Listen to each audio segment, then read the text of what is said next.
फाल्गुन कृष्ण एकादशी व्रत कथा।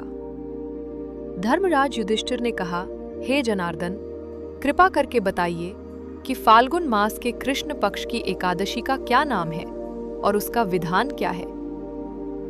श्री भगवान ने उत्तर दिया, हे राजन, फाल्गुन मास के कृष्ण पक्ष में जो एकादशी आती है वह विजया एकादशी कहलाती है। इसके व्रत से मनुष्य को हर प्रकार की विजय प्राप्त होती है। ये सभी व्रतों में श्रेष्ठ माना गया है। इसके महात्म्य का श्रवण और पठन करने से भी प्राणी के पापों का नाश हो जाता है। इसी विजया एकादशी की विधि को जानने के लिए एक बार देवर्षि नारद ने जगत पिता ब्रह्मा जी से निवेदन किया था। ब्रह्मा जी ने नारद जी से कहा, हे नारद, यह विजया एकादशी का व्रत पुराने और नए दोनों प्रकार के पापों को नष्ट करने वाला है। इसकी विधि आज तक मैंने किसी को नहीं बताई थी। यह व्रत सभी मनुष्यों को विजय प्रदान करता है। त्रेता युग में जब मर्यादा पुरुषोत्तम श्री रामचंद्र जी को 14 वर्ष का वनवास मिला, तब वे माता सीता और श्री लक्ष्मण के साथ पंचवटी में रहने लगे। उसी समय दुष्ट रावण ने माता सीता का हरण कर लिया, जिससे श्री राम और लक्ष्मण अत्यंत व्याकुल होकर उनकी खोज में निकल पड़े। मार्ग में जटायु मिला, जो मृत्यु के निकट था। उसने सारी घटना बताकर प्राण त्याग दिए। आगे चलकर श्री राम और लक्ष्मण की सुग्रीव से मित्रता हुई और बाली का वध हुआ। हनुमान जी लंका पहुंचे, माता सीता का पता लगाया और उनके सामने श्री राम और सुग्रीव की मैत्री का वर्णन किया।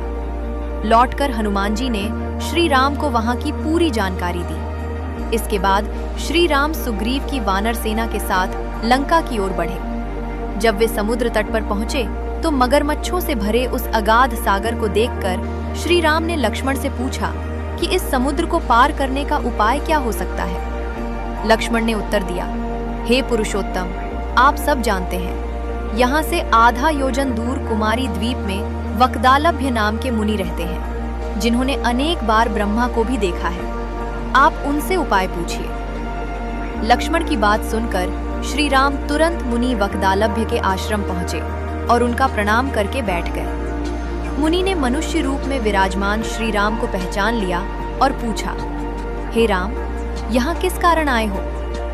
श्री राम ने कहा, हे ऋषिवर, मैं अपनी सेना के साथ राक्षसों पर विजय प्राप्त करने के लिए लंका जा रहा हूँ। समुद्र पार करने का उपाय जानने हेतु ही मैं आपके पास आया हूँ। वक्दालभ्य मुनि बोले, हे राम, यदि आप फाल्गुन मास के कृष्ण पक्ष की विजया एकादशी का श्रेष्ठ व्रत करेंगे तो आपको अवश्य विजय मिलेगी और समुद्र पार करना भी सरल हो जाएगा। फिर उन्होंने व्रत की विधि बताते हुए कहा, दशमी के दिन स्वर्ण, चांदी, तांबा या मिट्टी का एक घड़ा बनाकर उसमें जल भरें। फिर उसमें 5 प्रकार के पल्लव डालकर उसे वेदिका पर रखें। घड़े के नीचे सतंजा बिछाएं, ऊपर जौ रखें और उस पर श्री नारायण की स्वर्ण मूर्ति स्थापित करें। एकादशी के दिन स्नान के बाद धूप, दीप, नैवेद्य, नारियल आदि से भगवान का पूजन करें। दिन भर घड़े के सामने बैठकर उपवास रखें और रात को भी वहीं जागरण करें। द्वादशी के दिन नित्य कर्म से निवृत्त होकर वह घड़ा किसी ब्राह्मण को दान कर दें। यदि आप और आपकी सेना इस व्रत को करेंगे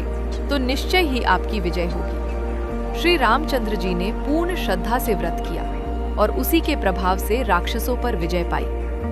अंत में श्री भगवान बोले, हे राजन, जो मनुष्य इस व्रत को विधि पूर्वक करता है उसे दोनों लोकों में विजय प्राप्त होती है, और जो व्यक्ति इस व्रत के महात्म्य को पढ़ता या सुनता है उसे वाजपेय यज्ञ का फल मिलता है।